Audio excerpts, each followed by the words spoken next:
Good morning. I guess y'all say, dang, she's in the kitchen again? Well, yeah, I am. And based on the response I got from the fellas in my inbox last night, I might need to do more videos from the kitchen. No other video or photograph that I've ever posted anywhere has gotten a response from guys like that. And this is what they were saying. Red, you came off as different. You're more like a woman. I'm saying to myself, well, yeah, I've been a woman a long time. They said that they saw me more human, softer, like a real regular woman, whatever that means. But late last night I got to thinking about it, and I realized that what men are saying, or what some of those guys were really saying, is that there's a feminine side, or there's a connection to the traditional roles that women play that's still important to men, even in the 21st century and the technological age. You see, it looks like our grandmothers were on to something. Now, I'm not diminishing the accomplishments we've made in our careers and academics. There are women with MBAs, PhDs, they're CEOs and head of companies. They're doing great things. We put women in space, women in the military. But apparently, that doesn't impress men as much as we think it does. Sure, they like the fact that we're smart and accomplished. But ladies, what I found out in talking to these guys was that they really just want a woman. For example, go back and look at your grandparents' marriage, and they've been married 40, 50 years. I bet you will notice some things that your grandmother did or that your grandmother told you that helped you get along with your grandfather a lot better. One of the things I noticed is that my grandparents never argued that much. Now, my grandfather would come in sometimes, lay the law down, and my grandmother would say her one or two things and back on up off of it. She'd go, And I realized that she had a whole lot more power in her silence than she did by arguing with him. Sometimes we have to realize that we do have to choose our battles, and that sometimes it's better to be happy than to be right all the time. And trust me, I've come to find out something about smart men. When a smart man thinks about it and realizes that you were right, they'll come back after they've calmed down a bit, and they'll acknowledge that. If you've got a man who can never acknowledge when he's wrong, you've got some problems that cannot be covered in this video. The other thing I noticed is that they had a certain time they would approach a man about certain things.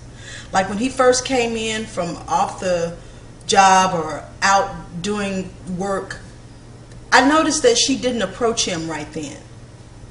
If there were any messages for anything, she always wrote them down, and she kept them in the same place so that he could take the time to look over them and read them.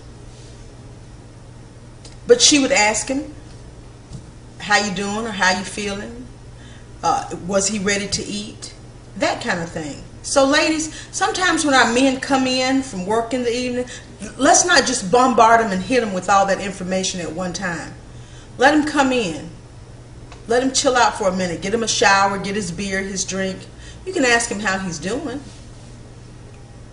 Ask him, can you get him anything? But for the most part, let him enjoy that divide of peace between where he's been, what he's had to do all day. Let him come home to some peace. I truly believe that the environment that we create and the atmosphere that we have in our homes has a lot to do with how happy we are in our homes, more so than the decoration and the furniture. I've known people to live in beautiful, fantastic houses, and the man wouldn't stay at home. I didn't understand that then. I do now. The other thing is, ladies, cooking is a bigger deal to them than we realize. I don't think it's so much about the food, because they could always eat out, but I think it's that nurturing thing, and fixing their plate and bringing it to them is a big, big deal. I've seen that really score some points with some fellas.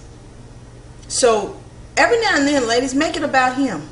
You know, fix his food, bring him a beer, have the remote by the TV, those kind of things.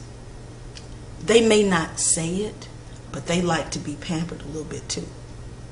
So whenever you can, I know you're a busy career working woman, got kids, some of you have them, but every now and then it needs to be all about him, and you need to treat him like a king. The other thing is, I notice, we go back to the arguing part, never ever confront him or embarrass him out in public. If you're in a debate and he's dead ass wrong, really, there's a way that you can steer him away gently, and if not, you can talk about it when you get home. But don't you ever call yourself checking that man in public or embarrassing him, or especially in front of the boys.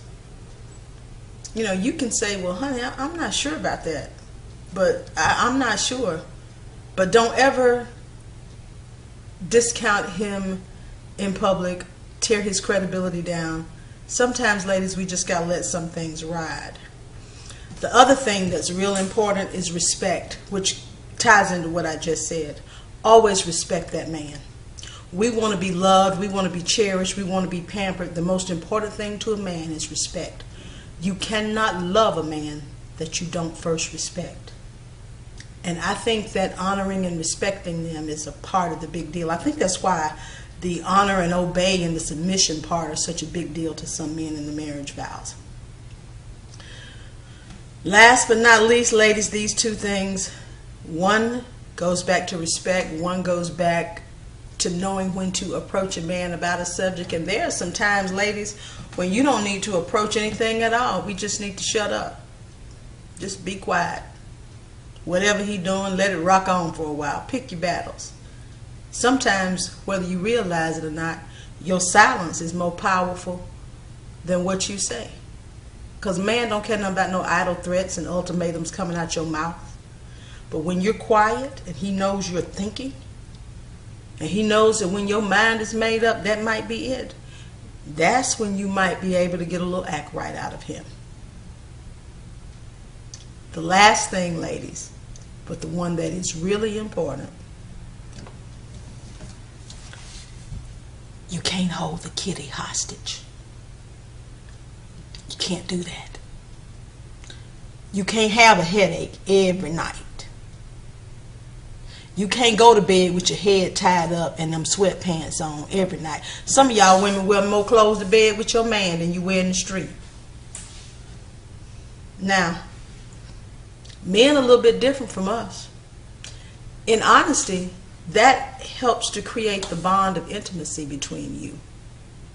Some men express themselves sexually with you more so than they will verbally. Some men can really feel a certain way about you at a certain time and make passionate love to you. Sometimes they just want to release some stress, and they may not be the last of the red hot lovers. But in any event, it is a connection with you. And when you deny them physical intimacy, it actually hurts their feelings. It pisses them off, but you're hurting their feelings. The other thing, ladies, is that if you deny him that, please know that that may be the catalyst, or that might be the tipping point that makes him start thinking about tipping. Now, I'm not saying that these things are to be done just to keep him if he is not worth keeping. But if you have a man who's making the effort to be good to you, take the time to learn about some things that are important to men, to him especially. This may not be the same for every man, but if a man is taking the time to be good to you, learn how to be good to him. Learn what's important to him. Because the truth be told, ladies, some of us make me wonder. Some of us make me feel sorry for the men I see you with. And some of us have not learned that good men are all around us, but they're not to be taken for granted either. Remember this too. Give him what he wants, because what you won't do, there is some woman that will. And don't be surprised if you find out that that woman that will might just do it better. Now, I ain't trying to scare you, and I'm not trying to push you back in the 50s. I'm just trying to tell you that everything that we do as women should never supersede how well we can be good to the men in our lives. Be good to the brother if he's being good to you. And remember, be good to yourself.